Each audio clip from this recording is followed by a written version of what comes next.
Halo, selamat malam. Ketua Umum PDI Perjuangan Megawati Soekarno Putri berorasi di Rakernas partainya membakar semangat para kader yang hadir. Meski menyampaikan dengan lantang, Megawati belum memutuskan sikap politik partainya di pemerintahan Prabowo Gibran. Di sisi lain, Megawati mengaku dirinya siap menjadi provokator demi kebenaran dan keadilan, serta mengkritik sejumlah kebijakan pemerintahan Presiden Jokowi. Oposisi atau koalisi PDI Perjuangan masih bergantung pada Megawati. Bersama saya, Rifana Pratiwi akan membahasnya selama 1,5 jam ke depan dalam Political Show.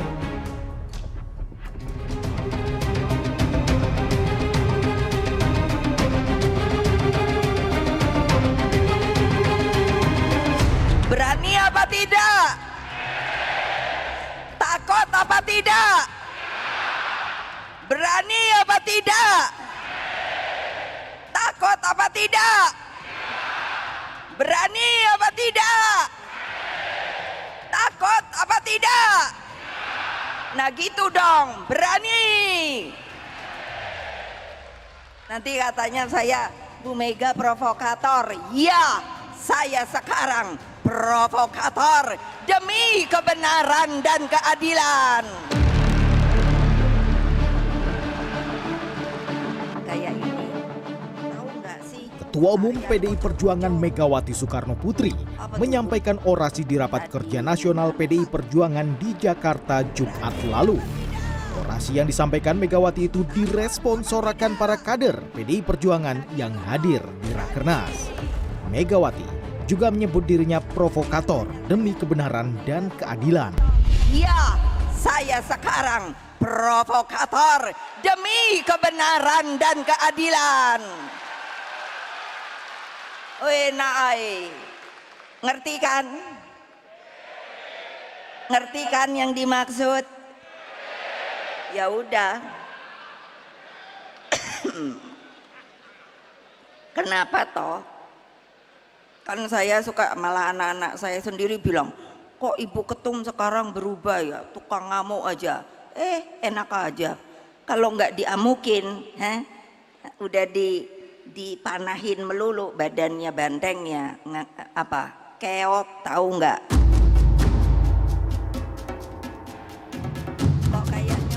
Meski tidak secara gamblang ditujukan ke siapa, Megawati menyinggung kembali pelaksanaan pemilu 2024 lalu yang disebut sebagai pemilu paling buruk. Pemilu ini sering dinyatakan sebagai pemilu loh paling buruk dalam sejarah demokrasi loh. Pernyataan ini banyak disuarakan oleh para akademisi, para tokoh masyarakat sipil, guru besar, hingga seniman, budayawan. Namun hal yang begitu menyedihkan saya adalah terjadinya pengingkaran terhadap hak kedaulatan rakyat itu sendiri. Hal ini dibuktikan melalui praktek penyalahgunaan kekuasaan dengan menggunakan sumber daya negara demi kepentingan elektoral. Intimidasi hukum terjadi atas nama kekuasaan. Berbagai kerusakan demokrasi inilah yang disoroti oleh Profesor Arief Hidayat, Profesor Zaldi Isra, dan Profesor Eni Nurbaningsih melalui dissenting opinion mereka. Rakernas 5 PDI Perjuangan menjadi ajang partai menyampaikan sikap politik terhadap pemerintah lewat 17 rekomendasi partai. Salah satu rekomendasi antara lain memandatkan Ketua Umum Megawati Soekarno Putri untuk memutuskan sikap politik partai terhadap pemerintahan ke depan. Rakernas 5 partai memberikan kewenangan penuh kepada Ketua Umum PDI Perjuangan sesuai dengan ketentuan pasal 15 Anggaran Rumah Tangga PDI Perjuangan untuk menentukan sikap politik partai terhadap pemerintah. Poin penting rekomendasi lainnya, PDI Perjuangan membatasi kerjasama dan komunikasi politik hanya dengan pihak-pihak yang berkomitmen terhadap agenda reformasi, penguatan supremasi hukum, sistem meritokrasi, serta peningkatan kualitas demokrasi. Rekomendasi tidak menyebutkan secara gamblang siapa pihak-pihak yang dibatasi untuk melakukan komunikasi. Ketua Umum Prabowo Mania 08 Immanuel Ebenezer atau Noel menyindir balik Megawati belum move on. Noel mengatakan Presiden terpilih Prabowo Subianto sudah sesuai dengan perundang-undangan dan konstitusi. Apakah itu artinya PDI Perjuangan akan membatasi kerjasama dan komunikasi politik dengan pihak pemerintahan Prabowo Gibran? Tim Liputan CNN Indonesia.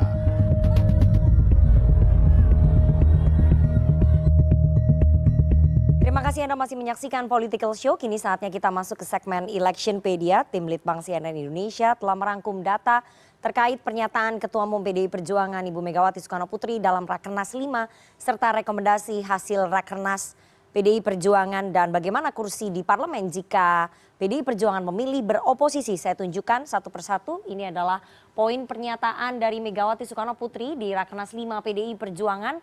Cukup keras bahwa Ibu Megawati Soekarnoputri siap menjadi provokator demi keadilan dan juga kebenaran. Kemudian ada pernyataan bahwa pemilu 2024 adalah yang terburuk dalam sejarah demokrasi Indonesia dan hukum telah menjadi alat pembenar dan ambisi kekuasaan. Itu tadi poin-poin pernyataan dari Ibu Megawati. Dan dalam penutupan Rakernas di mana disebutkan rekomendasi Rakernas 5 PDI Perjuangan yang disampaikan kepada Megawati Soekarnoputri, ini rekomendasinya ada 17 poin tapi kita hanya merecap yang penting-penting saja.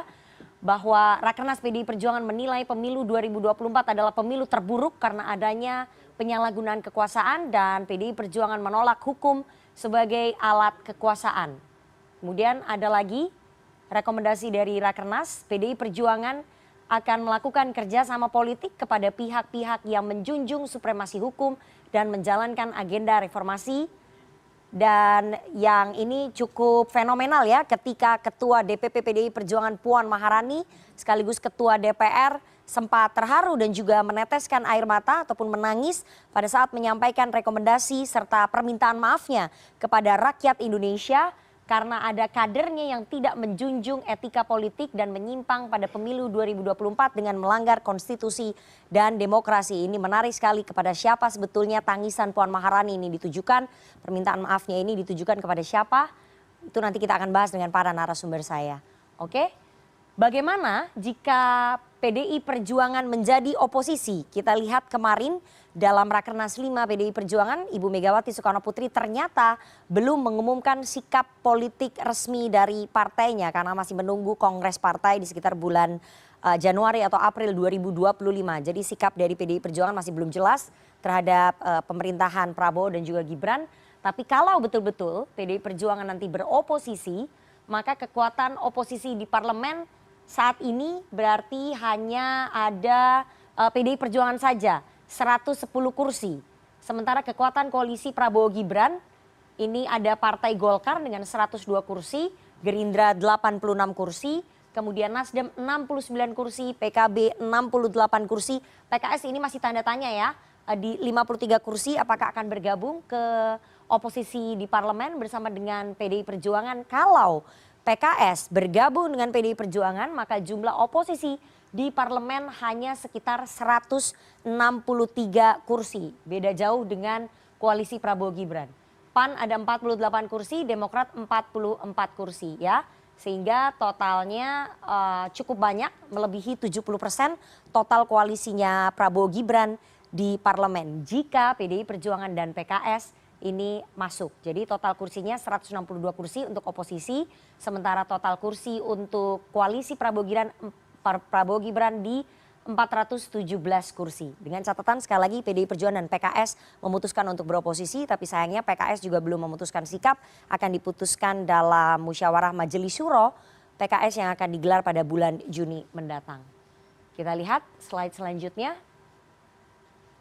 Oke, ini tadi semua total dari kursi di DPR RI pada 2024 adalah 580 kursi. Dan nanti kita akan bahas bersama dengan para narasumber saya apakah sikap yang masih menggantung dari PDI Perjuangan ini akan berpengaruh pada konstelasi politik mengingat Pilkada serentak akan segera digelar pada bulan November 2024 PDI Perjuangan akan berkoalisi dengan siapa dan apakah kemudian pidato-pidato kemarin serta rekomendasi Rakernas ditujukan kepada tokoh nomor 1 di Republik ini yang juga kader utama dari PDI Perjuangan, Presiden Jokowi.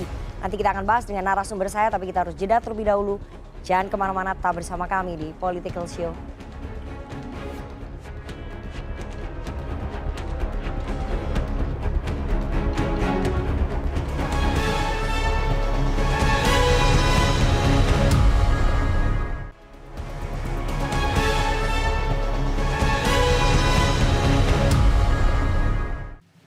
Apa tidak?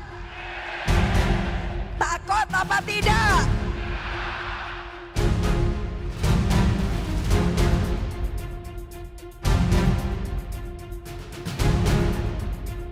Ya, saya sekarang provokator demi kebenaran dan keadilan.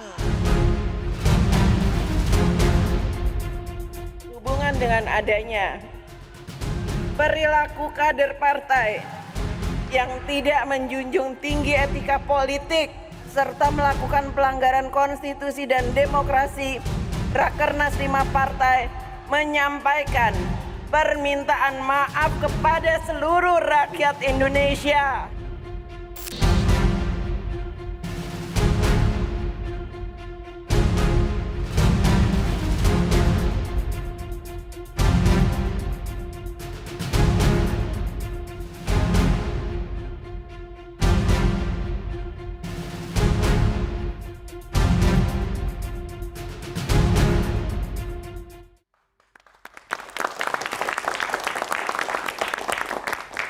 Terima kasih Anda masih bersama kami di Political Show. Ketua Umum PDI Perjuangan Megawati Soekarno Putri berorasi di Rakernas partainya membakar semangat para kader yang hadir.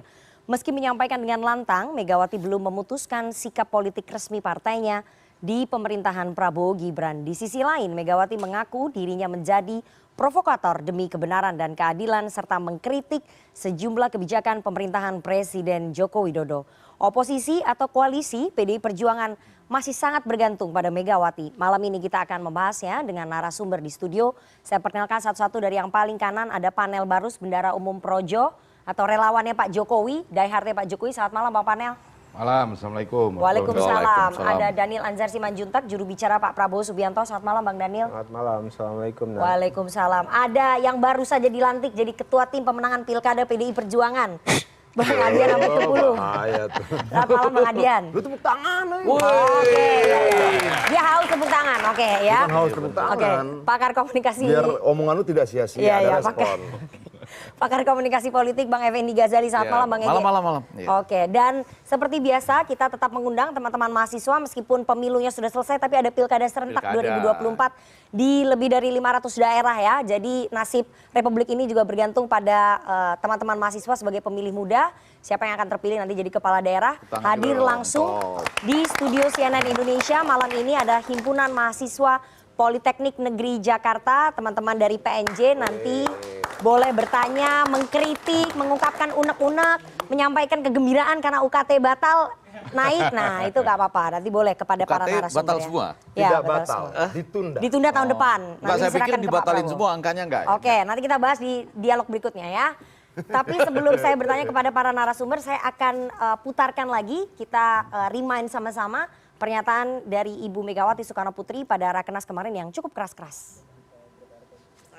Sikap politik partai berada di dalam atau di luar pemerintahan gitu kan. Lah iya, lo enak aja. Kalau menit ini saya ngomong, hihi. Kan harus dihitung secara politik, no. Enak aja. Jadi kan ini pasti wartawan kan yang ditunggu iki. Sikap dari Rakernas tadi pagi saya baca Kompas ya gitu akan menentukan sikap aku sambil sarapan gitu kan aku bilang enak aja ya dong gua mainin dulu dong. Nah gitu dong berani nanti katanya saya Bu Mega provokator. Ya, saya sekarang provokator demi kebenaran dan keadilan. Wenai, ngerti kan? Ngerti kan yang dimaksud? Ya udah. Kenapa toh? Kan saya suka, malah anak-anak saya sendiri bilang, kok Ibu Ketum sekarang berubah ya, tukang ngamuk aja. Enak aja. Kalau nggak diamukin, udah dipanahin melulu badannya, bantengnya, keok, tahu nggak? Makanya kalau Ibu marah tuh malah Ibu dicium-cium lah. Karena apa? Pasti menang.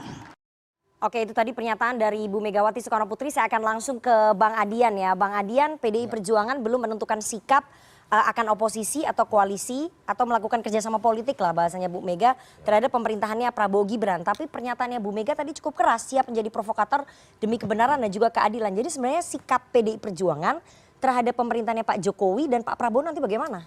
Pemerintahnya Prabowo kapan sih? Oktober 2024. Orang belum ada pemerintahan Prabowo, ngapain kita bersikap sekarang? Oke. Apa salah saja kalau kemudian barangnya belum ada sudah disikapi?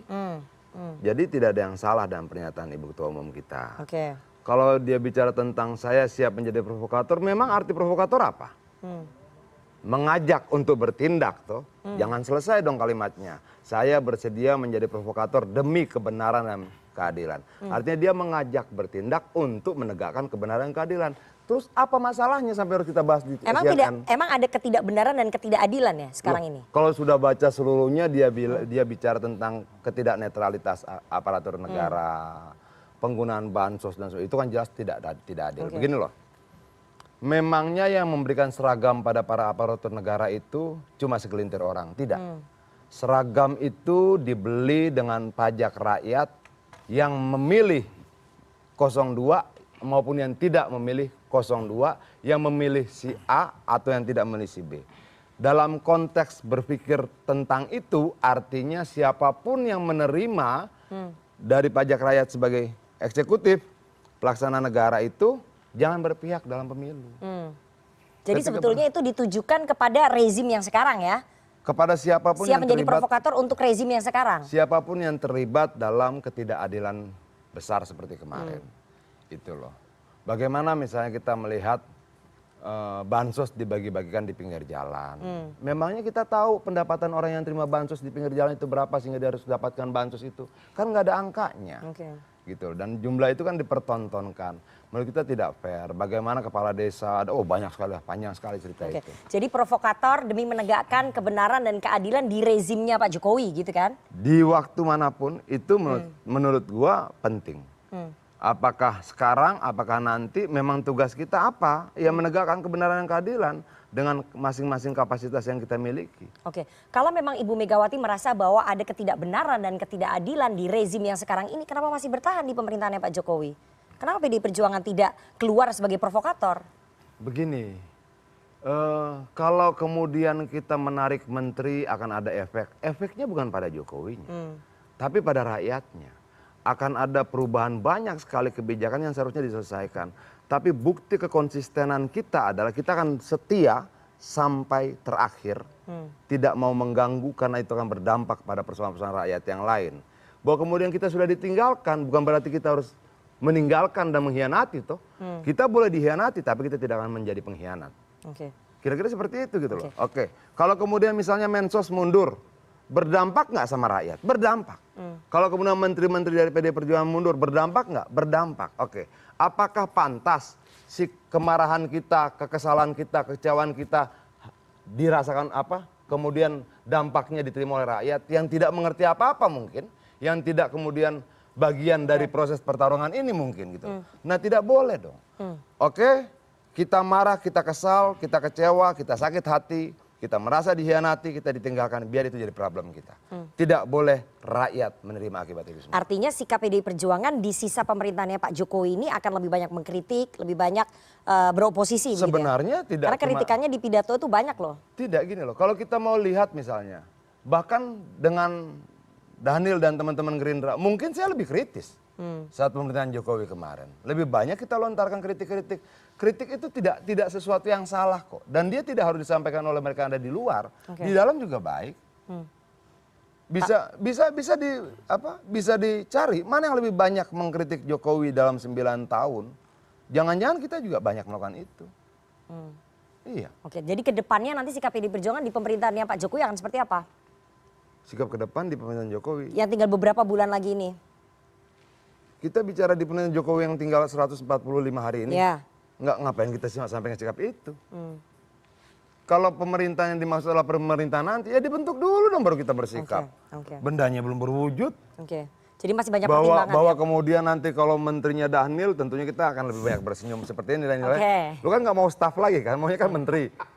Gitu loh. Iya dong. Perjuangan dia buat Prabowo gede loh. Ya. Itu nanti yang nentuin presiden terpilih panel itu. ini baru hadir di Prabowo 6 bulan terakhir. Ya. Dhanil 2014, Oke. 2019, Langsung 2024 dengan kesetiaan. Terus tiba-tiba menjadi menteri panel, nggak boleh itu. Oke. Marah lu Nil. Oke. Ini salah satu bentuk provokasi nggak nih Bang? Ya, jadi PDI Perjuangan masih menunggu terbentuknya dia ini pemerintahan ini kalau Pak ini Prabowo pasti. dan juga Mas Babak Gibran belurnya 3 kali. di Oktober 2024. Ya, jadi PDI Perjuangan masih menunggu terbentuknya pemerintahan Pak Prabowo dan Mas Gibran di Oktober 2024 untuk bisa menentukan sikap. Nah, dalam kurun waktu sampai Oktober nanti, apakah kemudian Gerindra dan juga Koalisi Indonesia Maju, terutama Gerindra ya, dan Pak Prabowo masih mencoba untuk tetap membuka pintu dan menunggu kalau PDI Perjuangan mau bergabung? Oh iya, jangan-jangan nanti PDI Perjuangan bersama dengan Gerindra. Jadi, Kenapa? Bisa berpikir jadi kayak biasa gitu? saja, nak. Jadi prosesnya kan biasa ya. Artinya Semi apa yang kemungkinan tadi yang disampaikan Ibu Megawati ya biasa juga. Itu hal yang wajar ya. Anda harus tahu juga sekarang ini perempuan terkuat di dunia ini salah satunya Ibu Megawati. Jadi saya pikir dalam konteks kritik-kritik beliau, Pak Prabowo pun juga melakukan hal yang sama sebagai otokritik. Pak Prabowo menyebutkan bahwasannya demokrasi kita messy, demokrasi kita costly, demokrasi kita tiring. Itu adalah bentuk otokritik. Artinya ada banyak kemajuan yang kita alami selama proses demokratisasi di bawah kepemimpinan Pak Jokowi. Tapi tentu juga kita juga melakukan otokritik yang tentu pada saatnya kita bersama-sama ingin menyempurnakan proses itu. Jadi bagi Pak Prabowo ini proses dialektika yang biasa saja. Dan apa yang disampaikan oleh Ibu Megawati itu adalah bagian proses dialektika itu. Dan kita menghormati itu. Dan saya yakin dalam konteks Pak Jokowi juga beliau pasti menghormati, apalagi Pak Prabowo. Jadi dinamika sampai 145 hari ke depan itu ya akan banyak yang terjadi. Dan kami Pak Prabowo selalu siap membuka diri, ingin berkomunikasi dengan PDI Perjuangan dan Ibu Megawati. Tapi kan di beberapa waktu yang lalu Pak Prabowo sempat menyampaikan bahwa kalau memang nggak mau kerjasama atau PDI Perjuangan nggak mau kerjasama ya nggak apa-apa.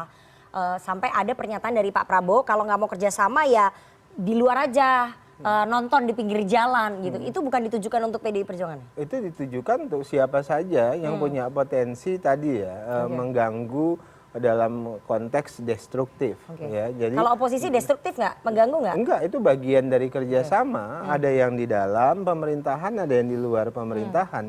Kerjasama politik itu kan artinya kita bekerja untuk Indonesia yang lebih besar. Dan dalam konteks itu tentu harus ada kelompok penyeimbang. Ada yang bersama-sama di dalam pemerintahan, di bawah komando Pak Prabowo. Nah kemudian ada juga yang di luar pemerintahan, silahkan. Itu adalah bentuk kerjasama. Dan tentu kerjasama baik itu dalam posisi di luar pemerintahan tetap konstruktif, apa tuh tidak kerjasama destruktif. di luar pemerintahan tuh gimana konsepnya itu? Anda mengkritik dan Itu bentuk kerjasama ya? mengingatkan yang sedang memerintah, itu adalah bentuk kerjasama. Dan kita ada mutual understanding yang ingin dibangun ke Pak Prabowo begini, komunikasi dengan semua pihak sekarang. Itu yang ingin dibangun Pak Prabowo itu adalah mutual understanding. Ada kesepahaman yang saling menguntungkan dalam konteks kepentingan rakyat banyak. Nah itu yang sedang dilakukan oleh Pak Prabowo. Kalau kemudian sikap politiknya memutuskan untuk di luar pemerintahan atau bersama dengan pemerintahan itu lain hal. Dan belum ada satupun misalnya yang tadinya jadi rival itu udah pasti di dalam pemerintahan atau di luar pemerintahan. Jadi kalau kemudian sekarang digambarkan oleh CNN PDIP itu pasti di luar pemerintahan, belum tentu juga. Kan, makanya judulnya oposisi atau koalisi. Betul, bisa jadi di dalam Jangan-jangan Gerindra pemerintahan. di luar pemerintahan. Gimana itu? Nggak mungkin lah. Oke, jadi posisinya Pak Prabowo saat ini adalah kalau ada partai termasuk PDI Perjuangan mau masuk ya silakan aja, Oh pintu iya, dibuka. siapa tahu Kalau kan- nggak mau masuk juga nggak apa-apa, Gini, nggak maksa gitu ya. Siapa Atau nggak tahu usaha tiba-tiba banget Ibu gitu. Megawati menyodorkan Adian Napitupulu Menjadi calon sebagai menteri. menteri. Oke. Kan itu hal yang memungkinkan saja dalam proses politik. Ya. Itu lebih mungkin dibandingkan panel menjadi menteri, maksud lo gitu. Ya, Nggak boleh ya. dong. Oke, Panel saya- berjasa loh. Ya, ya, nanti kita Walaupun akan cuma tanya. 6 bulan gitu. Nanti kita akan tanya ya ke Bang Panel sebagai perwakilannya Pak Jokowi. Tapi saya mau ke Bang Ege dulu. Ya, Bang Ege. Kalau kita lihat dan cermati bersama pidatonya Ibu Mega dan rekomendasinya ini lebih banyak menyasar ke Pak Jokowi. Sepertinya nggak banyak ini sebetulnya menyasar ke Pak Prabowo. Jadi lebih ingin menjaga harmoni dengan pemerintahan selanjutnya, tapi lebih banyak memberikan kritik dan menyasar ke Pak Jokowi. Anda membacanya gitu juga nggak? Ini mau ngomong belak-belakan apa mau Belak-belakan dong. Paling Belak-belakan dong. bersayap. Nggak ini usah, dan langsung aja tekan. straight to the point. Anak-anak muda, anak-anak mahasiswa maunya langsung. Nah, begini. Ke kiri. Itu Ya, ini ya, nggak ya. kompak nih, mau bersayap tapi matok. Itu kan sudah diteriakin. Siapa? Dijawab sama orang. Cuma karena saya di rumah jadi nggak kedengeran. Oke. Gitu loh. Diulang-ulang Ini udah- tapi ya? Apa? Diulang-ulang. Diulang-ulang. Oke. Cuma saya di rumah. Ya. Adian yang ada di situ gitu. Jadi menurut saya apa yang disampaikan Bu Mega tuh bagus karena ya orang kalah dalam sebuah pemilu yang kemudian diberikan label terburuk. Ya kan? Yang lain nggak mau nerima dong, ya kan? Ya. Terbaik katanya. Ya. Ya kan? Nah, sudah dikasih label terburuk, sesudah itu semua kemarahan disampaikan. Ya. Ya, bagus saja menurut saya. Kan nanti sesudah itu kan orang akan berpikir, wah, Gerindra nih dan teman-temannya memerintah biasanya sistem presidensial itu bisa 2 kali. Betul. Tapi tergantung juga Trump ya cuma 1 kali misalnya. Ya. Jadi gantian dalam konteks pemerintah itu nggak ada masalah. Nah, cuma yang saya kagumi dari pidatonya Bu Mega itu adalah kan memang nggak langsung menjawabnya pada saat ini. Lalu kita harus memberi interpretasi. Adian memberi interpretasi nih malam ini kan. Pemerintahnya aja belum ada. Oke. Ya kan? Interpretasi itu yang non kader. Ya, Kalau kalau kader- dalam nggak? Oke. Interpretasi juga. Interpretasi begitu. Nah, kalau kami lebih lagi, kita mau lihat interpretasinya gini nih ya. Ini kan masih ada pilkada nih. Kalau di pilkada ini ternyata ketua des pilkadanya secara nasional kemudian bisa menang banyak dan kuat, lain lagi kan kekuatannya menjadi gitu. Seperti Turki itu. Ya. Turki baru pertama kali itu ada pemilu 2 putaran Erdogan kan? Ya. Sesudah itu mulai pilkadanya, wih, Istanbul, Ankara, Balıkesir, Basra, Antalya gitu ya. Anda itu dimenangkan oleh lawan-lawannya. Ya, ya. Jadi nggak ada masalah ini untuk menunggu sampai punya kekuatan lalu mengatakan. Nah, yang saya bayangkan nih, mudah-mudahan saya bisa diperkuat oleh yang kebetulan hadir. Saya nggak hadir karena pilek waktu itu. Oke. Jadi ada 2, di satu sisi ada yang sudah berpengalaman menjadi, nggak ada istilah oposisi, tapi menjadi orang yang menyampaikan kritik-kritik atas nama kepentingan rakyat di Oke. luar, termasuk yang hadir di tengah kita pada malam ini sudah berpengalaman kuat untuk itu, tahan banting juga, maka dia terus. Jangan-jangan saya khawatir ada lagi di dalam nih suara yang lain yang mengatakan gini, emang betul ini bisa dilawan misalnya. Agak realistis loh. Oke, jadi ada perbedaan sikap gitu di internal PDI Emang Perjuangan. betul. Anda melihatnya Emang gitu. betul ya? nih. Maksud Nah, ini Bang Adian tertawa nih membenarkan atau gimana? Emang betul ini bisa dilawan. Oke. Terus kalau kita nggak sama sekali masuk di dalam berapa 43 lembaga atau apa, bukannya kita habis sama sekali gitu. Ya. Wah, kamu sih yang manas-manasin mak saya misalnya. Apa nggak pakai pikiran misalnya gitu. Ya. Nah, bisa jadi ada 2 ini. Jadi ada 2 faksi. Nah, itu akan diputuskan pada Januari 2025 setelah melalui Ya. Pilkada Ya. 27 November dan pelantikan. Kita tahu nih menterinya misalnya. Saya tetap mengatakan Anda harus Oke, menteri. oke. Gitu ya. Tapi Bang Ege belum menjawab tuh, pidatonya itu lebih banyak menyasar ke Pak Jokowi dan menjaga harmoni ke Pak Prabowo. Anda membaca gitu? Gimana? Pidatonya Bu Mega. Itu kalau bicara soal pemilu terburuk, itu menyasar ke semua sudut. Ya kan? Siapapun yang ada di sudut kena itu. Oke. Mahasiswa juga kena. Karena mahasiswa agak diam-diam aja misalnya gitu loh, ya kan? Saya juga kena karena cuma teriak-teriak sedikit aja, takut, pengecut dan lain sebagainya lah. Oke. Jadi semua sudut-sudut kena gitu. Tapi beberapa kebijakan itu dikritik di dalam pidatonya Bu Mega itu. Dan itu kan kebijakan di era rezimnya Pak Jokowi. Terus kemudian sampai Mbak Puan juga menangis, nanti saya akan putarkan ya. Ini kan agak susah ngejawabnya. Rezim yang hari ini ya Pak Jokowi. Iya, berarti memang pidato itu lebih banyak menyasar ke Pak Jokowi. Susah banget Bang Ege ngomong. Betul dong. Iya, Enggak, iya, maksudnya itu pertanyaan juga enggak membutuhkan jawaban. Oh iya, nggak apa-apa, saya butuh Anda untuk meng-clearkan itu. Pemerintahan hari ini, pemerintahan siapa? Pak Jokowi. Oke. Ya kan? Ya akhirnya kritik-kritik ditujukan kepada pemerintahan Pak Jokowi. Cuma persis seperti yang Nana tanyakan tadi, kok Anda masih di dalam? Nah, itu. gitu ya Ternyata Rakernas ini tidak menyuarakan soal mau keluar atau tidak dengan alasan-alasan seperti yang disampaikan oleh Adian tadi. Jadi kesimpulannya bahwa pidatonya itu lebih banyak menyasar ke rezimnya Pak Jokowi begitu ya. Semua yang ada di sudut-sudut yang menyebabkan pemilu ini yang menjadi mana terburuk. rezimnya Pak Jokowi? Gimana? Yang mana rezimnya Pak Jokowi? Salah satu atau salah duanya. Ya oke. Ya, salah tiganya kami-kami. Ya. Oke. Saya putarkan ini cukup fenomenal juga ketika Mbak Puan Maharani menangis meminta maaf kepada rakyat Indonesia. Kita dengarkan sama-sama. Sehubungan dengan adanya perilaku kader partai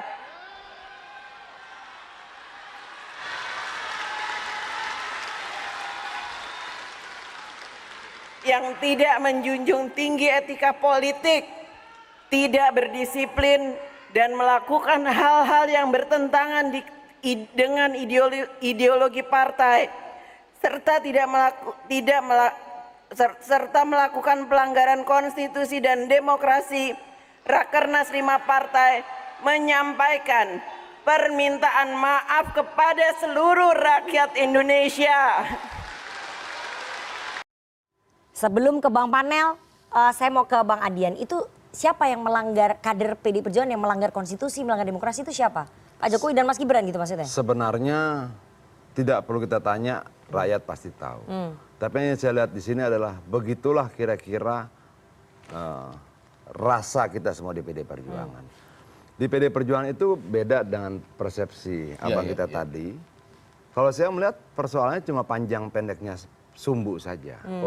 Ada yang sumbunya panjang, ada yang sumbunya pendek, ada yang ada sumbu, langsung meledak, kira-kira seperti itu.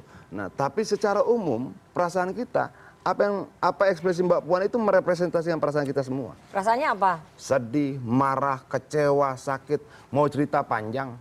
Bagaimana pengorbanan kita terhadap Jokowi dari dulu sampai sekarang, yang kemudian mungkin tidak dirasakan oleh yang lain, mengusung ini dari. Nah itu terekspresi dengan sangat sempurna dari apa yang disampaikan oleh Mbak Puan tadi.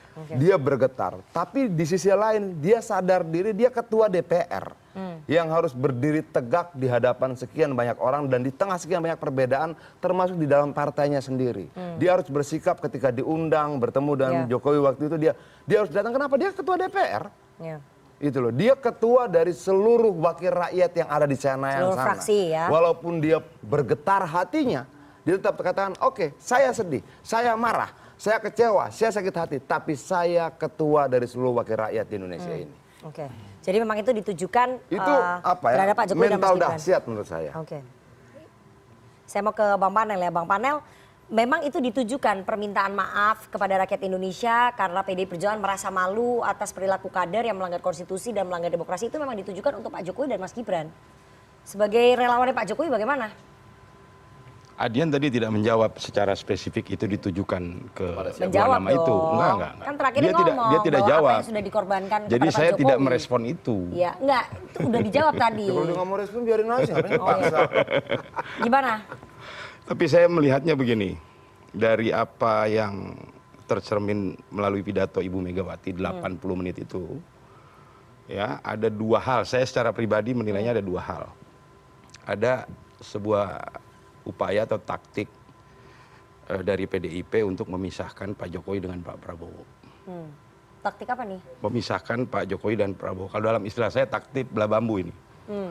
Nah, Kenapa? tapi saya berkeyakinan Pak Jokowi dan Pak Prabowo itu solid, tidak akan terpisahkan.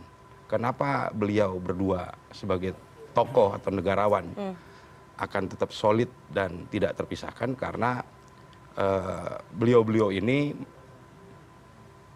punya lem perekat di antara dua tokoh ini. Lem perekatnya adalah dua tokoh ini menatap masa depan. Dua tokoh ini tidak bicara tentang masa lalu, gitu. Dua tokoh ini selalu bicara tentang masa depan yang lebih besar bagi kepentingan rakyat Indonesia, di mana tatapan masa depan adalah bagaimana bisa membawa bangsa Indonesia bisa menjadi Indonesia emas di 2045. Saya pikir lem perekatnya ada di situ. Lalu yang kedua, dari apa yang saya lihat dalam pidato Ibu Mega, saya sih berharap sebenarnya mengenai sikap politik PDIP itu tentu menjadi hak daripada PDIP sendiri. Itu menjadi hak. Tapi kalau saya secara pribadi boleh berharap, saya sih berharap PDIP oposisi aja atau bisa koalisi? mengambil sikap oposisi yang tidak setengah hati. Maksudnya Jangan gimana jadi tuh? oposisi yang ragu-ragu. Jadilah oposisi yang solid dan tangguh, gitu. Karena ini juga dibutuhkan dalam sistem demokrasi di Indonesia. Yang solid maknanya karena kita lihat juga mungkin ada perbedaan pendapat, ada perbedaan pendapat di dalam tubuh PDIP dalam mengambil sikap politik partai terhadap pemerintahan ke depan. Sehingga dalam Rakernas 5 PDIP di rekomendasi eksternal nomor 16 kalau nggak salah tuh, karena ada 17 kalau nggak salah rekomendasinya ya, itu mengembalikan keputusan itu kepada Ibu Megawati. Gitu. Ya. Jadi relawan Projo lebih berharap bahwa PDI Perjuangan nggak usah bergabung ke koalisinya Pak Prabowo ya? Padahal Pak Prabowo-nya sedang berusaha loh untuk bisa merangkul PDIP. Iya, upaya merangkul kan tadi sudah disampaikan sama Bung Daniel, ya, upaya merangkul kan itu tetap dilakukan. Tapi saya mungkin boleh mengulang apa yang sudah disampaikan Pak Prabowo, bahwa Pak Prabowo mengatakan oposisi itu penting, oposisi itu sangat bagus dan dibutuhkan. Dan biarkan setiap partai politik mengalir dan mudah-mudahan nyaman mengambil sikap politiknya masing-masing untuk memutuskan dia bergabung atau tidak bergabung. Gitu loh. Ke Bang Daniel ya. Bang Daniel memang ada melihat upaya pecah belah ataupun politik belah bambu tadi antara Pak Jokowi dengan Pak Prabowo? Iya, upaya pecah belah untuk terus saling benci itu kelihatan ada. Misalnya supaya Pak Prabowo berpecah atau tidak bersepakat atau saling membenci antara Pak Prabowo dan Pak Jokowi. Pun demikian misalnya supaya Pak Prabowo dan Ibu Megawati terus saling membenci. Pun demikian Pak Prabowo dengan Pak SBY saling membenci. Pihak-pihak yang melakukan itu? Pihak-pihak yang mau ngambil keuntungan dari proses kebencian antar tokoh ini. Dan Pak Prabowo Ibu Mega mau mengadu dengan dan Pak Prabowo dalam posisi ingin merekatkan semuanya.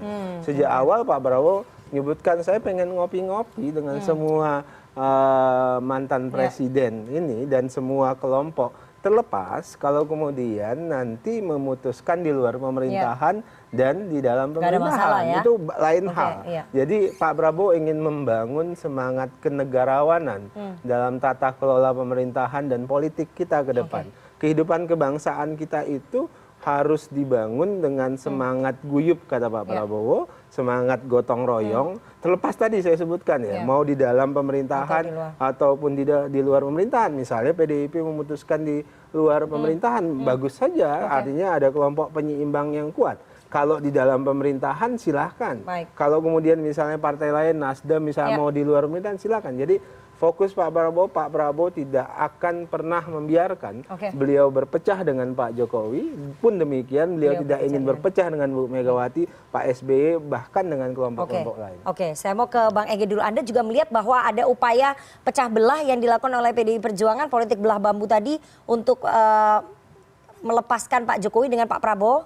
Nanti saya baru ke Bang Adian. Belum. Saya belum melihat itu karena belum tahu saya politik belah bambu ini saya belum tahu nih.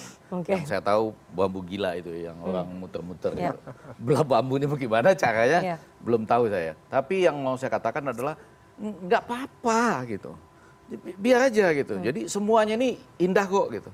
Ada yang bilang ini akan memecah belah. Oke. Nanti waktu yang membuktikan. Ya. 20 Oktober ke atas pecah beneran atau Belah beneran. atau semakin kuat, Semakin kuat, ya. gitu. Ini juga habis pilkada kita lihat Ya, gitu. ya. Kan pilkada ini yang mengkhawatirkan dua, makanya komandantenya beliau. Satu, bisa nggak melanjutkan apa yang dilakukan di Pilpres Ya, gitu. ya. Dengan segala definisinya, ini terbaik, yang satu terburuk. Berlanjut nggak itu ke pilkada misalnya. Atau sebaliknya pada bagian lain, karena ini sudah habis-habisan di Pilpres, maka tidak bisa lagi. Ya, Ada keunikan di daerah-daerah. Nah ini yang sedang akan ditunjukkan berbeda misalnya. Oke. Kita menunggu waktu juga untuk sampai ke sana. Jadi Bang Ege belum melihat itu ya? Nanti Belum melihat belah PDI bambu, Perjuangan. belum saya. Oke, PDI Perjuangan merasa nggak melakukan politik belah bambu tadi kepada Pak Prabowo dan juga Pak Jokowi. Tapi kita harus jeda terlebih dahulu. Jangan kemana-mana, tetap bersama kami di Political Show.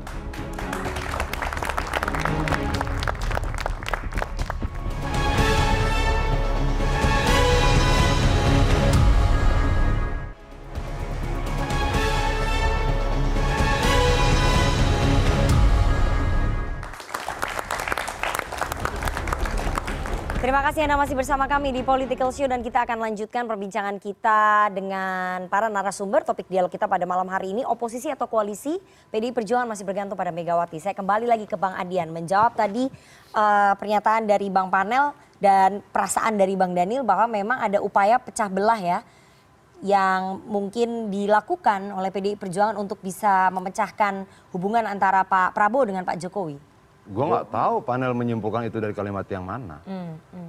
Artinya bahwa ya dia cuma bilang ada begini, tapi dia tidak sebutkan di kalimat ini indikasinya atau bertendensi begini, nggak ada. Jadi gue akan menganggap itu sebagai imajinasi panel saja. Nah faktanya apa? Faktanya perbedaan itu sudah terjadi ketika menterinya Jokowi menaikkan UKT, Prabowo bilang sebaiknya jangan naik. Apakah perbedaan itu karena PDI Perjuangan? Jangan rendahkan dong perjuangan teman-teman mahasiswa ini. Atau panel Barus mengatakan mahasiswa lah yang kemudian melakukan politik belah bambu pada Prabowo dan Jokowi. Kenapa? Gerakan mereka, aksi mereka memaksa semua orang untuk berbicara tentang UKT. Memaksa Prabowo, memaksa PDI Perjuangan membahasnya di Rakernas. Itu loh. Apakah ketika PDI Perjuangan membahas soal UKT di Rakernas dan kemudian itu membuat Jokowi menunda UKT, itu yang dianggap pecah belah oleh panel, kan kita tidak tahu. Tapi kalau menurut saya mereka berhasil memaksa seluruh tokoh negara ini berbicara tentang UKT dan itu kemudian memaksa Jokowi menunda. Kemenangannya baru satu tahap loh, menunda, belum membatalkan. Sehingga dia, nah itu kan harus jelas gitu loh. Artinya bahwa dalam tindakan, dalam segala macam, siapa yang kemudian mampu membuat Prabowo dan Jokowi berbeda pandangan dalam satu peristiwa? Mahasiswa. Dalam konteks itu mungkin satu kebetulan kali. Mau apapun. Mau kebetulan, mau by design, mau apapun segala macam. Itu terjadi nggak terjadi. Mereka berhasil memaksa semua orang berbicara tentang UKT. Keren. Jadi di situ ada perbedaan antara Pak Jokowi dengan Pak Prabowo kalau menurut PDI Perjuangan ya? Bukan ada perbedaan, emang beda. Pernyataan Prabowo baiknya jangan apa? Jangan naik ya, pernyataan Prabowo gitu loh.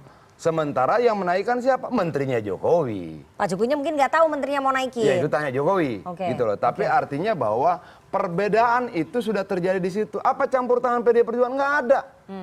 Nggak ada gitu loh. Lalu siapa yang menyebabkan terjadi perbedaan pandangan itu? Lah kalau dari kronologinya, gerakan mahasiswa ini memaksa semua orang untuk berbicara. Jadi nggak ada niat dari PDI Perjuangan untuk memecah belah hubungan Jokowi dengan Prabowo. Makanya harus diperjelas oleh panel kalimat yang mana. Kalimat yang mana? Kalimat mana Bang Panel? Mana? Yang memecah belah itu tadi. Yang pertama, saya pikir kita harus ucapkan terima kasih kepada Pak Jokowi yang sangat respon terhadap situasi terkait UKT. Dia naikin, dia turunin lagi lalu jadi pahlawan gitu. Jadi kalimatnya yang mana yang dianggap Tar dulu, memecah belah? Panel.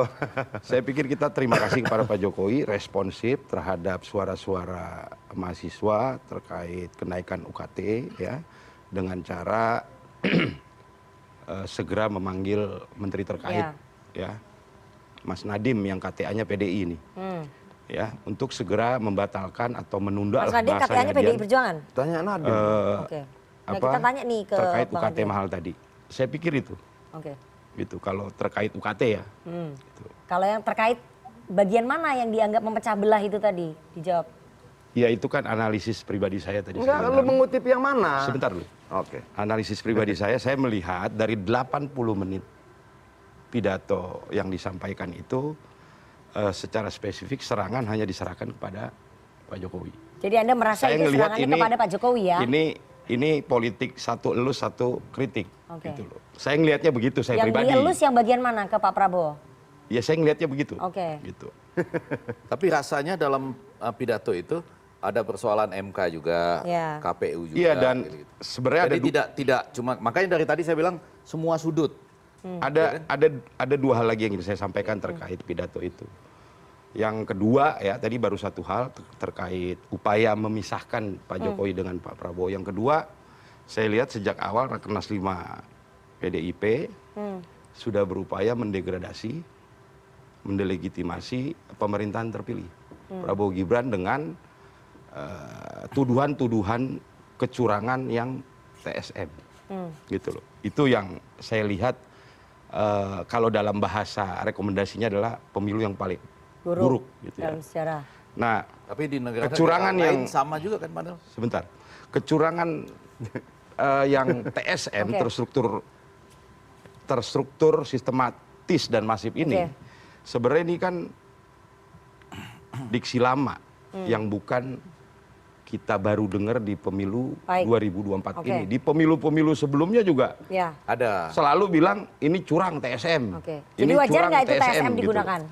Enggak, itu yang kedua yang saya lihat Oke, ya. ya. Gitu loh. Dengan narasi itu, dengan framing itu, dengan nyanyian itu, ya. Mendegradasi pemerintahan terpilih. Ya, Oke. mendegradasi dan mendelegitimasi pemerintahan terpilih. Oke. Yang ini pelan-pelan agak masalah loh ini. Nah, yang ketiga, Karena di pemilu-pemilu sebelumnya yang berteriak curang atau TSM itu lain lagi pihaknya. Pihaknya Pak Prabowo dulu. Siapa yang kalah? Ya 2019. Ya. Sebenarnya begini dong, harus tuntas juga panel berbicara. Masalahnya bukan apakah saya menganggap ini TSM atau tidak TSM. Tapi bagaimana kemudian terlepas dari pandangan kita, dari pemikiran kita menghormati keputusan MK dengan tidak membuat kerusuhan. 2014 kalah, Undang-Undang MD3 dirubah. 2019 kalah 9 orang meninggal di lapangan, di jalan. Terjadi pembakaran segala macam. Apakah ketika kemudian Pak Ganjar diputuskan kalah di MK terjadi dua peristiwa itu? Tidak terjadi. Tapi bukan berarti kemudian kita tidak boleh berpikir bahwa itu TSM. Cara pernyataan panel itu menunjukkan dia sangat otoriter. Bahkan kita pun tidak boleh menyampaikan pikiran kita dalam rakernas kita. Begitu kita sampaikan, ini memecah belah. Begitu, loh, kenapa jadi melarang kita berpikir dan berpendapat? Ini sangat otoriter. Yang harus kita hormati adalah, oke, ini TSM. Ada nggak mobil terbakar? Tidak ada. Ini TSM. Ada tidak orang terbunuh? Tidak ada. Ini TSM. Ada nggak undang-undang dirubah seperti perubahan undang-undang MD3 2014? Tidak ada. Gitu loh. Itu kedewasaan politik yang kita miliki. Oke. Tidak dimiliki oleh yang lain dalam waktu-waktu yang dulu. Baik. Lalu ketika kita bersikap, ini TSM, itu memecah belah, itu mendegradasi, itu kemudian menurunkan nilai. Nggak bisa dong, itu sangat otoriter bahasa itu. Dan itu bukan bahasa kaum pro-demokrasi loh, Panel. Oke, Itu silakan Bang Panel. bahasa salah itu. Oke, silakan Bang ya Panel. yang ketiga, namun kami ya, Projo, dari 2 poin tadi, kami tetap akan dalam posisi mengawal amanat rakyat yang telah diberikan kepada pemerintahan terpilih Prabowo Gibran ke depan. Ya. Ya, dan kami Projo juga di fase berikutnya akan fokus untuk memastikan pemerintahan Prabowo Gibran Baik. berjalan sampai akhir dengan Baik. solid dan sukses. Baik, Gitu. itu udah komitmennya Ya, Projo. ya. Itu udah berkali-kali disampaikan oleh Ketua Umum Projo Pak Budi Aris sekaligus Menkominfo.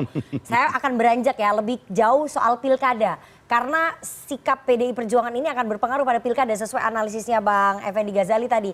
Ini ada pernyataan dari Mbak Puan Maharani, kita dengarkan sama-sama.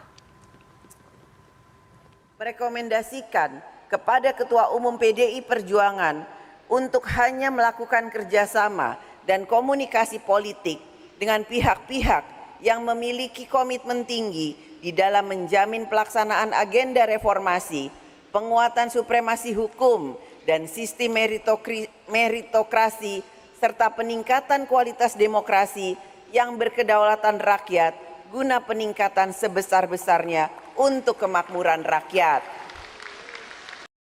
Saya mau ke Bang Ege. Ya. Bang Ege, Anda harus menganalisa apakah kemudian pernyataan dari Mbak Puan mewakili bahwa PDI Perjuangan akan lebih selektif lagi dalam memilih kerjasama politik di pilkada serentak, salah satunya dengan Koalisi Indonesia Maju dan Partai Gerindra. Ya, jadi memang pada bagian ini tertolong sebetulnya oleh semacam bangun dasar dari PDI Perjuangan beberapa waktu sebelumnya lah. Nggak ada oposisi gitu. Jadi mereka nggak oposisi. Kata kerjanya menjadi, atau kata bendanya kerjasama.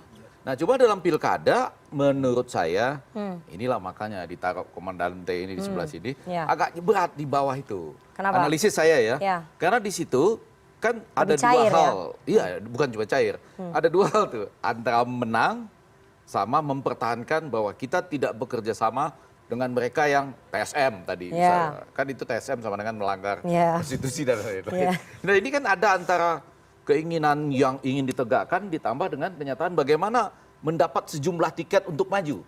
Ini Tidak semudah itu. administratif aja dulu gitu. Oke. Tapi kalau dia senyum berarti mudah. Ya, ya. Ya kan? Saya membayangkan nggak mudah karena kelihatan betul dari berbagai pilkada yang ada selama ini, kecuali sekali ini betul-betul ya, habis Ya, ya. Rakernas ini, poin tadi ke berapa? 16-17 dilaksanakan dengan sangat ketat. Lalu kita lihat nanti siapa-siapa yang terdaftar pada Oke. mulai 26 Agustus ya. Ya. Apakah betul itu hanya mempertahankan Jadi ada posisi tidak dilematis nih bekerjasama ya. dengan Ya. mereka yang melanggar konstitusi, melanggar apalagi semuanya lah. Jadi ada posisi dilematis di PDI Perjuangan, Bang Adian sebagai ketua tim Nggak mudah, pemenangan. saya bilang, nggak mudah, bukan dilematis lah.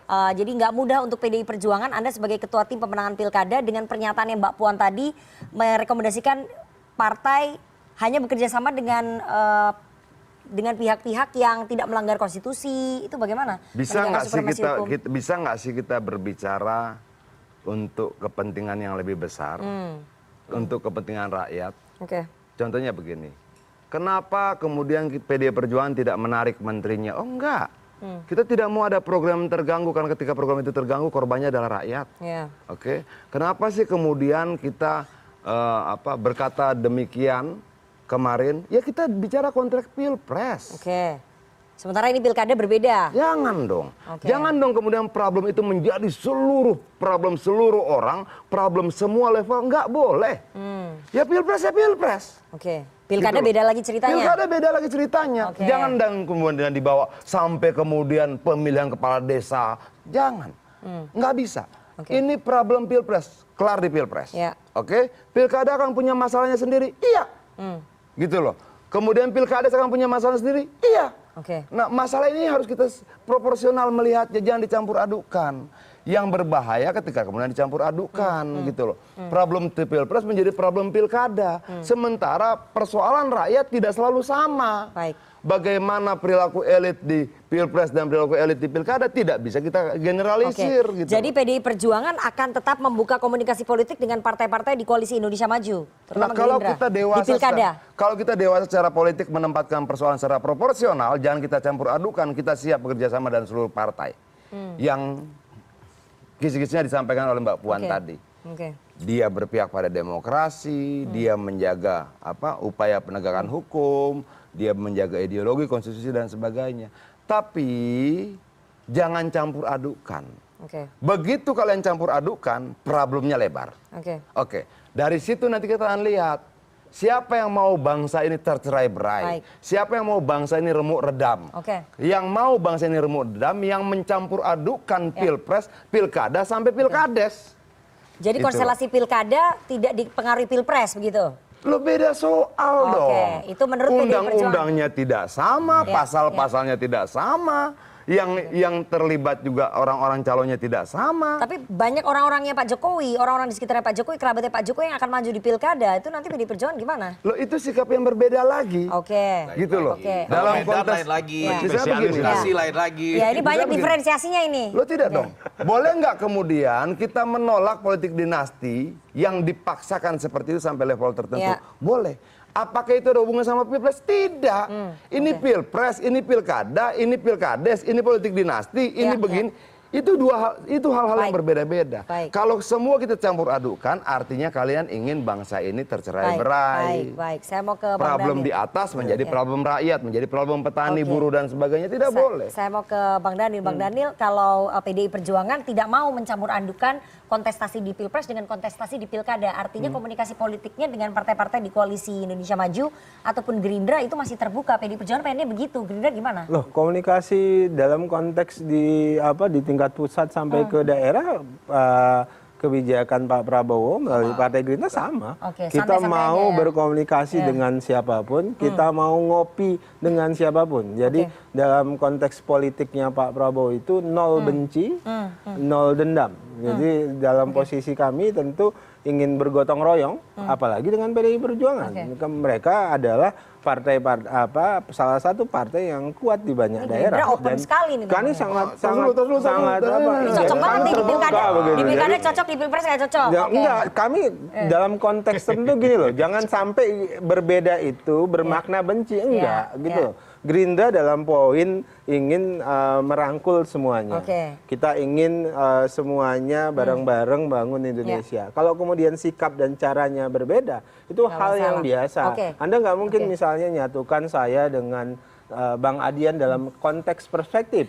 Anda paksakan saya punya perspektif yang sama dengan Bang Panel Barus, enggak, tapi bukan berarti kami tidak saling dukung atau tidak saling hormat.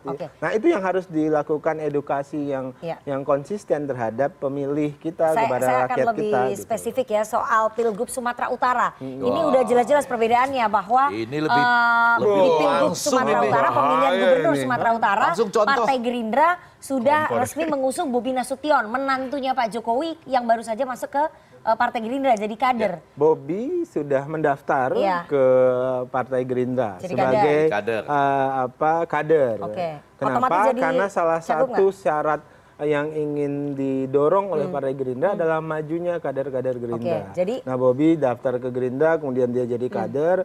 Nah, keputusannya nanti seperti apa sampai dengan hari ini belum ada keputusan. Tapi peluangnya Mas Bobi diusung Gerindra besar dong. Peluang Bobi salah satunya sangat besar, bisa didukung oleh Partai Gerindra, dan Partai Gerindra mungkin saja akan berkomunikasi dengan PDI Perjuangan atau bisa komunikasi dengan partai-partai yang lain. Mungkin padahal PDI Perjuangan mau ngusung Basuki Cahayapurnama atau Ahok nih untuk menantang Mas Bobi. Komunikasi kan nggak ada yang salahnya, tapi kalau kemudian ditolak itu lain hal. Sama halnya seperti kalau Anda laki-laki yang jantan begitu, ketika Anda naksir perempuan, Anda harus sampaikan ke dia. Kemudian kalau kemudian itu ditolak, itu hal lain. Yang jelas dia tahu sikap kita. Baik. Ini kalau Gerindra tampaknya sudah peluangnya besar untuk mengusung Mas Bobi Nasution, menantunya Pak Jokowi. PDI Perjuangan nggak mungkin dukung kan? Atau Gini mungkin? Loh, yang duluan dukung Bobi itu kita dibandingkan mereka. Di Medan. Habis itu kita ditinggalin. Terus kita mau dukung lagi, terus nanti mau ditinggalin lagi. Kan ada sejarah yang kita menjadi tempat kita belajar. Tapi begini maksud gua. Apa yang disampaikan Daniel menurut gua clear. Dia coba menempatkan persoalan secara proporsional. Pilpres is pilpres. Pilkada akan punya problemnya sendiri, akan punya dinamikanya sendiri. Jangan kemudian dialektika dan dinamika pilkada itu hilang hanya karena persoalan pilpres. Itu yang mungkin mau coba dibantah oleh Panel Barus. Karena dia berpikir ketika kemudian pilpresnya sudah selesai, maka pembicaranya adalah partai dengan partai. Relawan mulai kehilangan ruang. Kira-kira seperti itulah. Ada kekhawatiran kayak begitu. Bukan Panel yang bantah tadi saya baca. Iya. Panel diam-diam aja. Diam-diam juga. Tapi ini melirik Basuki Cahayapurnama atau Ahok untuk maju Pilgub Sumut menantang. Ya gitu dong. Pas juga dong sini. Masa sini? Ya ini. Oke. Tapi melirik Basuki Cahayapurnama atau Ahok untuk menantang menantunya Pak Jokowi Bobi Nasution ini langkah dari PDI Perjuangan untuk menantang keluarga Pak Jokowi? Ini loh Mbak, ini saya ketua tim pemenangan pilkada, Ya. oke? Ya. Ketua tim. Kenapa kita tidak mau terburu-buru menentukan pilihan? Sederhana. Berapa jumlah rakyat di Sumatera Utara? Sekian juta, oke? Tahu nggak bahwa putusan kita itu akan berpengaruh nantinya pada kehidupan Ya. mereka? Ya. Pada harga barang, pada harga pangan, harga tempat tinggal, transportasi dan sebagainya, oke? Kalau kita tahu setiap keputusan itu punya dampak luar biasa, hitung dengan cermat. Oke. Pilih orangnya dengan baik. Clear. Jadi PDI Perjuangan mungkin nggak mengusung menantunya Pak Jokowi, Bobi Mungkin. Nasution? Nanti ini yang jawab ini ketua tim pemenangan pilkada. Kita bilang tadi gitu. Kalau loh. yang itu sudah Gini jelas. loh, kita Kalau itu bilang begini. nggak mungkin kita, gitu Kita ya? pernah ditinggalin. Oke. Gerindra nggak percaya. Ya. Dia ambil, ya siap-siap aja ditinggalin lagi. Oke. Kira-kira kayak gitu loh. Oke. Kalau siap. Yang jelas Ya. kita berusaha mengobati hati PDI. Ya. Kita minta PDI dukung Mas Bobi. Itu mungkin aja. Dan Tapi kita akan kerja keras melakukan itu. Kita Untuk juga- meyakinkan PDI Perjuangan. untuk Sama, PDI kita juga Perjuangan. bekerja keras meyakinkan Gerindra. Yuk kita usung yang lain selain Bobi. Oke. Gitu loh. Jadi udah nggak Bareng-bareng. mungkin. Sama aja. Jadi udah nggak mungkin PDI Perjuangan mengusung keluarganya Pak Jokowi. Nah ini kita mau ke Bang Panel ya. Bang Panel, menarik sekali Ketua Umum Projo, Mas Budi Ari menyebut bahwa Projo akan mendukung keluarga dan kerabatnya Pak Jokowi. Kerabat dalam artian orang-orang dekatnya Pak Jokowi untuk maju ke pilkada. Ada sekretaris pribadinya Bu Iriana, kemudian yang terbaru ada Kapolda Jawa Tengah Pak Ahmad Lutfi akan maju di kandang banteng. Jadi gubernur Jateng, jadi calon gubernur Jawa Tengah. Ini ada instruksi dari Pak Jokowi nggak sih untuk relawan mendukung keluarga dan kerabat untuk bisa mengambil pos-pos ataupun wilayah-wilayah yang dikuasai oleh PDI Perjuangan? Sampai saat ini tidak ada. Jadi Tapi itu sebelum murni saya inisiatif Projo. sebentar loh. Sebelum saya bicara tentang pilkada serentak lebih jauh, saya mau ucapkan dulu selamat Kepada? Bung Adian Apitupulu Yang diangkat yang sudah diangkat menjadi ketua tim pemenangan pilkada Pilkada. serentak di Ini tulus PDIP. kan ucapan selamatnya. Tulus. Dan seuzon Dan dong. ini di acara TV live bos Iya. sampaikan nih. Bilangnya begini, saya mengucapkan selamat ke sana dong ngomongnya. Iya benar. Lantang. Bro, kameranya gua ada di situ bro. Iya, iya, iya. Siap, Ya. siap, Oke, siap, oke, siap. oke. Ngawur. Ya lanjut durasi ini. Iya, Oke. durasi. Iklannya kurang Iya. bahaya loh. Berkurang lagi ntar ongkosnya. Kita juga bangga. Adian jadi ketua tim diangkat kita bangga Iya. karena mewakili generasi 98 bagaimanapun Ya. dan tugas Adian pasti berat. Yuk. Jadi kalau Mbak Nana paksa-paksa PDI dukung siapa di sini, Keluarganya Pak di Jokowi. pilkada serentak akan dukung siapa, itu Adian lagi pusing. Kenapa? Karena Adian lagi pusing nentuin 1090 nama ini yang harus diolah. Dipasang-pasang. Ya, kalau 545 lokasi kan, 37 provinsi, 508 kabupaten Banyak lah wali pokoknya. kota. Ya banyak lah. Berarti 1090 dia harus formulasikan. Berat ini. Nah, sementara tadi banyak presiden dia bilang. Sudah ada tinggal meninggalkan lah, Ya. tidak setia lah, ada narasi-narasi Ya, itu dari Adian. Dan itu memang PR yang harus dihadapi oleh partai politik. Tapi fakta juga. Nah, sebenarnya saya juga tertarik dari rekomendasi eksternal ya, yang Ya. dikeluarkan oleh PDI di Rakernas 5 kemarin. Ada 17 poin. Beberapa poin itu mengulang-ulang problem bagaimana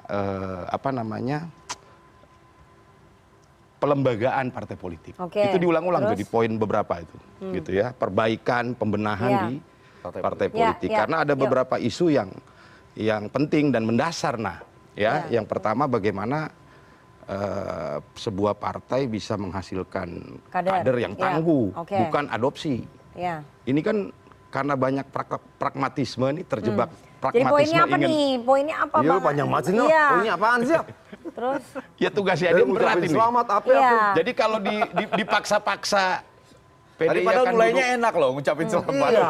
Ya, jadi kan PDI Perjuangan udah jelas Pokoknya nih, apa? nggak mungkin mengusung keluarga dan kerabatnya Pak Jokowi. Iya, itu. Ini terus gimana sebenarnya relawan gini, Mbak Pak Nana. Jokowi gimana? sampai hari ini tidak ada. Jawabannya Oke. kan itu. Ya. Baru Gini, kemudian gini. selamat. Gini, Saya Dia- mau menyampaikan tadi ada poin yang menarik buat saya ya, yang disampaikan Kelembagaan. rekomendasi Iya. politiknya PDI Ya, ini kan di udah Rakernas. ditinggalin tadi. Mbak Nana pertanyaan salah.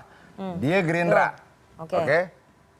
Ini momentum pilkada, dia akan mengusung si A, si B, si C. saya PD Perjuangan, partai politik ini momentum pilkada, akan mengusung si A, si B. Projo bukan partai. Ya.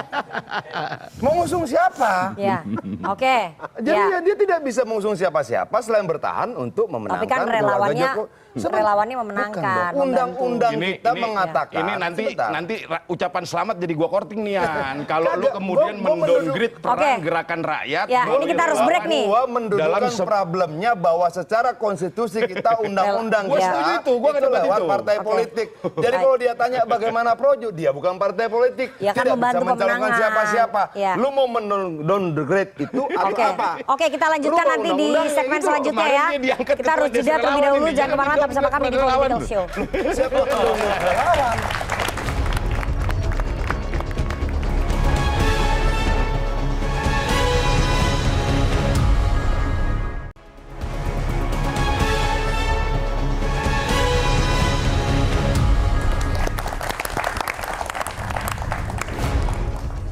Oke, terima kasih Anda masih bersama kami di Political Show dan kita akan langsung mengajak teman-teman mahasiswa dari Himpunan Mahasiswa Politeknik Negeri Jakarta untuk menyatakan pendapat ataupun bertanya ya kepada para narasumber. Silakan, siapa perwakilannya? Baik, perkenalkan nama saya Fadia Zeka Hairunisa. Di sini saya sebagai perwakilan dari Himpunan Mahasiswa Politeknik Negeri Jakarta. Baik, Bung. Sebenarnya saya izin bertanya mengenai antara PDIP ini ke depannya itu sebagai koalisi atau sebagai oposisi. Dilihat dari pada Kabinet Indonesia Bersatu 1 dan 2 kemarin, PDIP itu menggaung-gaungkan kalau PDIP ini sebagai partainya Wong Cilik. Pada saat kita lihat di pemerintahan yang sekarang, PDIP ini tuh kalau dilihat dari mata saya sendiri, PDIP itu udah luntur nih. Maksudnya dari yang menggaung-gaungkan kalau partai ini itu partainya Wong Cilik, tapi di sini peran PDIP tidak terlihat pada kabinet yang sekarang. Oke. Apakah pertanyaan saya, apakah dari PDIP sendiri itu akan terus melakukan sebuah oposisi di kabinet yang selanjutnya, di mana kabinet eksekutifnya Oke. sendiri itu bukan dari PDIP gitu. Dan oke. bentuk oposisi yang dilakukan oleh PDIP ke depannya jika PDIP ini tuh bergabung dengan koalisi selanjutnya gitu. Seperti Oke, ya satu lagi. Oke, baik, perkenalkan nama saya Muhammad Ihsan, saya dari Himpunan Mahasiswa Politeknik Negeri Jakarta. Baik, pertanyaan saya kepada konteksnya kita sudah kelar pilpres dan pilkada. Siapa nih? Semuanya lah nanti. semuanya. Silakan. Pilpres sudah selesai dengan dramatisasinya dan akan menuju pilkada yang bakal dilaksanakan November nanti. Bagaimana nih strategi dari Bung Adian dan Bung Daniel dalam untuk tidak terjadi nih pemilu terburuk part 2? Oke. Dan apakah pilkada ini nantinya akan menjadi gerakan bawah tanah PDIP apabila nanti di internal untuk memutuskan untuk menjadi oposisi? Oke, baik. Ya. Langsung Bung Adian dulu. Ya. Pertama begini, memang salah satu kelemahan kita adalah tidak pandai sesumbar tentang apa yang kita kerjakan. Tapi tahu tidak bahwa kita membagikan tanah-tanah yang kemudian dimiliki perusahaan, sekian lama dianggurkan, kita bernegosiasi dengan kekuasaan dan sebagainya untuk ditetapkan sebagai tanah terlantar dan kita bagikan pada rakyat. Pernah dengar cerita itu enggak? Belum pernah. Oke, kita tidak pintar bercerita tentang apa yang sudah kita kerjakan. Saya kader PD Perjuangan, saya punya 43 ambulans gratis loh Kabupaten Bogor. Apa teman-teman dengar? Enggak. Memang kita tidak disuruh berkampanye tentang kebaikan hati kita. Itu loh. Tapi bahwa itu menjadi rangkaian perbuatan yang mengatakan kita tidak mundur dari Wong Cilik. Clear. Tindakan kita tidak mundur dari Wong Cilik. Pendampingan kita lihat 17 poin itu. Ada cerita tentang petani, ada cerita tentang buruh, tentang pupuk dan sebagainya. Itu tetap menjadi landasan dan kita tetap setia di situ. Nah kalau soal pilkada yang disampaikan siapa tadi? Yang disampaikan kawan mahasiswa tadi itu sederhana saja kok. Kita melihat bahwa mungkin nggak kemudian pilkada jauh lebih baik dari pilpres? Mungkin. Oke. Mungkin nggak kemudian kita memaksa bersama-sama agar apa kecurangan yang terjadi di pilpres tidak terjadi di pilkada? mungkin. Tapi jangan marah ketika kemudian kualitas demokrasi pilkada jangan-jangan lebih baik dibandingkan kualitas demokrasi pilpres. Kalau itu terjadi, elit politik nasionalnya jangan tersinggung. Karena ternyata elit politik daerah punya kesadaran politik lebih baik, punya pemahaman tentang demokrasi yang lebih baik. Untuk itu saya sampaikan dalam konferensi pers kemarin itu, clear, jangan ulang kesalahan-kesalahan yang pernah dilakukan di pilpres. Jangan ada lagi bansos politik, jangan ada lagi intimidasi, jangan ada lagi kemudian keberpihakan aparatur negara. Kenapa? Yuk kita perbaiki apa yang tidak baik di pilpres, kita perbaiki di pilkada. Oke, saya mau ke Bang Daniel. Bang Daniel, apakah kemudian pilkada nanti diharapannya mahasiswa tidak menjadi pilpres jilid 2 begitu ya? Pilpres jilid 2 kenapa? Jadi kan perspektif Beda, tadi saya beda. Perspektif bahaya.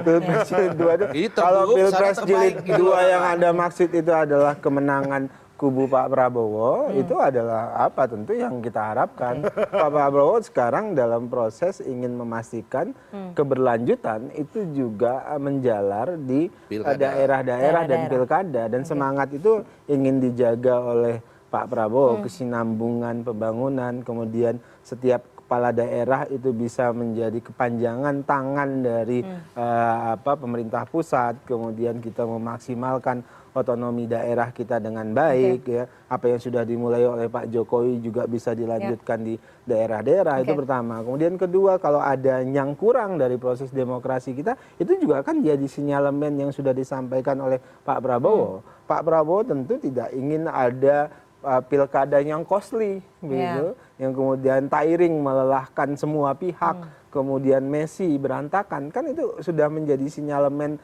tegas, itu menjadi otokritik bagi Pak Prabowo, itu koreksi buat Partai Gerindra, itu koreksi buat Pak Prabowo juga sendiri, juga koreksi untuk semua pihak, dan inilah yang ingin diajak oleh Pak Prabowo kepada tokoh-tokoh politik di daerah. Jadi Pak Prabowo berharap ingin menunjukkan ada keteladanan, berusaha merangkul semua pihak. Oke, Bang Panel, meskipun relawan nggak bisa ikut mengusung ya, tapi hanya bisa membantu memenangkan begitu. Nanti Projo bagaimana di pilkada serentak? Secara undang-undang ya. Ya. Secara undang-undang. Biar dia nggak tersinggung. Ya. Mendingan Projo ganti jadi partai aja. Buat diskon nih ucapan selamat. Udah, ayo, ini durasi.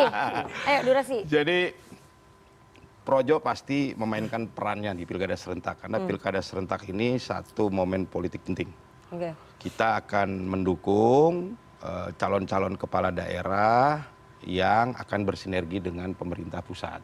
Ini penting ya buat kita, buat semua, supaya ada kesamaan visi, ada keselarasan antara pemerintah di daerah dengan pemerintah terpilih di pusat. Supaya apa, janji-janji kampanye, program-program pro rakyat, program-program menuju Indonesia Emas bisa dieksekusi dengan cepat di daerah.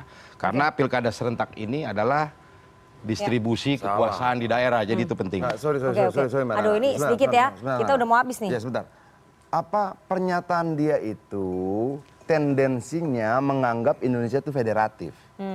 Nggak bisa, gitu loh. Siapapun yang terpilih di daerah ya tunduknya sama Mendagri. Betul kan, Nel?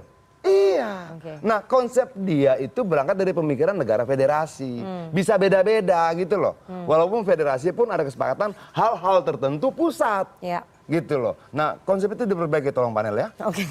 Terakhir Bang Ege. Memang dari apa yang disampaikan Adian ini tugas dia makin berat nih. Bagaimana menghadapi pilkada di Sumatera, Pulau Jawa ini berat sekali nih. Malah di beberapa negara misalnya kekuatan KPU daerah yang lebih tinggi gitu. Daripada KPU pusat. Nggak ada sentral-sentral gitu. Apa yang terjadi di daerah diputuskan di daerah dan dilaksanakan.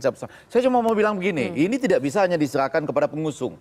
Atau kelanjutan dari pilpres mau ke daerah ya, dan di daerah kita tahu ada kekuatan-kekuatan kekhususan tertentu. Teman-teman mahasiswa kita semua civil society juga menentukan loh. Kalau kita takut pada waktu dulu di era-era sebelumnya, di pemilihan-pemilihan sebelumnya, mungkin di daerah kan agak lebih kurang menakutkan lah mestinya. Ya harus mulai berani menjamin terjadinya transparansinya. Mungkin kan orang bayangkan kalau nasional agaknya bagaimana gitu ya. Tapi kalau di daerah kan pertanyaan oposisi nggak dijawab nih. Mbak ini nanya. Dan lebih penting daripada itu, UKT Anda yang menyelesaikan siapa? Pak Jokowi. Hah? Nggak jadi, yang batalkan Pak Jokowi. Udah selesai. Bukan membatalkan. Ditunda tahun depan. Jadi nanti dijawab sama presiden Kalau terpilih. ditunda tuh begini. Oke. Ayo kita fokus dulu nih. Udah ayo berjuang. Iya. Nggak jadi naik. Oke, nih waktunya udah habis nih. Mau pilkada, ayo Iya. Oke. Itu karena Waktu Pak kita udah habis, Jokowi. nanti kita akan bahas lagi di sesi selanjutnya lah. Nanti kita undang lagi. Nggak, maksud saya berjuang aja terus. Masih gitu ya. tahu kenapa Oke. batas-batas. Iya. Waktunya udah habis, Bang. Lu negosiasi dengan produser tidak ada. Iya. Aduh. Oke. Ya. Minta tambah honor juga. Oke, ya setelah ini kita akan dengarkan sentilan dari teman-teman Komisi.co. Jangan kemana-mana, tetap bersama kami di Political Show. Iya.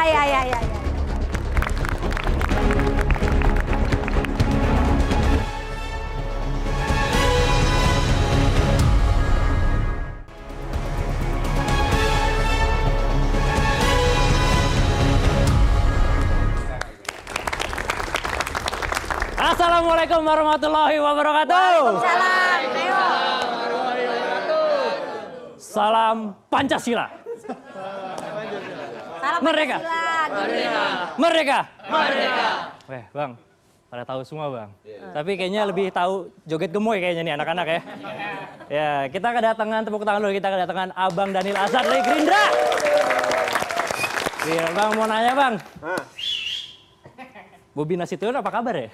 Alhamdulillah. Iya, saya cuma pengen nanya aja, beliau di Gerindra itu udah joget gemoy apa masih salam Pancasila, Bang? Nanti kita telepon Bobi dulu. Kita telepon Bobi dulu.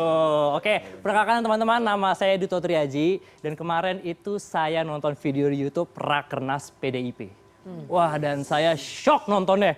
Ternyata Rakernasnya serame itu. Ada ribuan orang dan semuanya pakai baju merah. Saya jadi mikir, wih syukuran fans MU nih. Iya. Lucu. Tertawa kalian sudah menyelamatkan dia. Lanjut. Ada yang rambutnya putih, wih Garnacho. Ternyata Pak Ganjar. Tapi memang di Rakernas kali ini itu banyak banget kejadian aneh.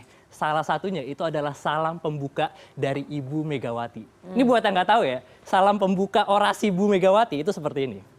Puji dan syukur kita panjatkan kepada terutama Ganjar dan Mahfud. Jujur saya pas denger itu kegocek. Ya, karena biasanya ya kalau saya dengar puji dan syukur kita panjatkan kepada, akhirannya bukan Ganjar dan Mahfud. Iya, bukan Ganjar dan Mahfud. Gara-gara ini ya kemarin teman saya ulang tahun pada diucapin GBU, saya langsung mikir, oh GBU itu Ganjar bless you.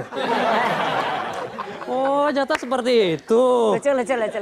Tapi di Rakernas kali ini juga teman-teman, di sini adalah momen saya salut sama Bu Megawati. Wes. Karena Bu Megawati dengan lantang berani bilang, menjilat. Jangan di hosting dulu, tunggu. saya memang komika spesialis penjilat. Betul ya. Dengan lantang menyatakan. Dengan lantang Bu Megawati mengatakan, kalau pemilu 2024 itu adalah pemilu terburuk sepanjang sejarah. Dari sini kita tahu teman-teman, kalau Bu Megawati itu orang yang sangat menghormati azas demokrasi. Kalau kalah.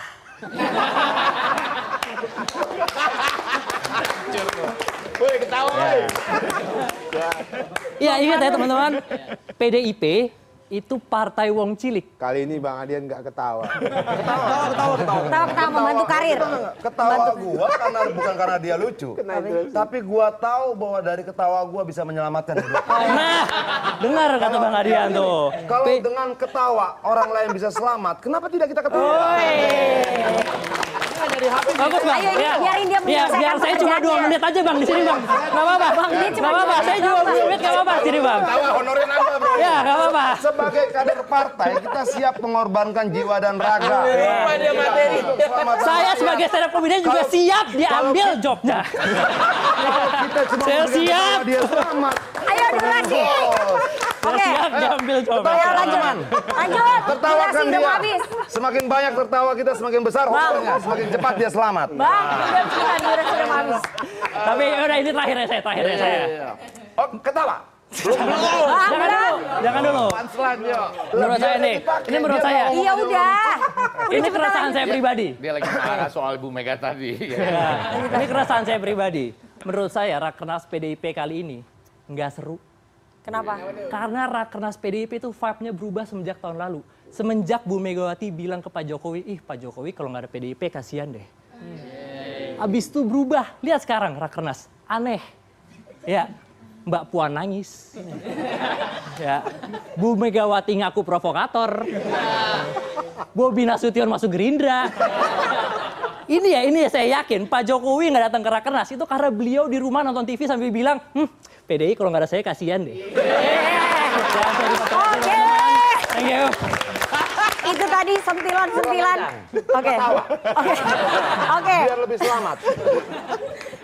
Itu tadi sentilan-sentilan dari Komisi.co, Duto Triaji sekaligus menutup dialog kita pada malam hari ini.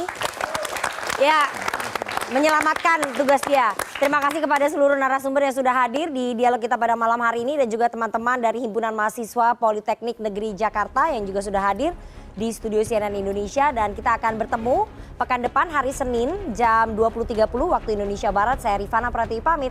Selamat malam, sampai jumpa.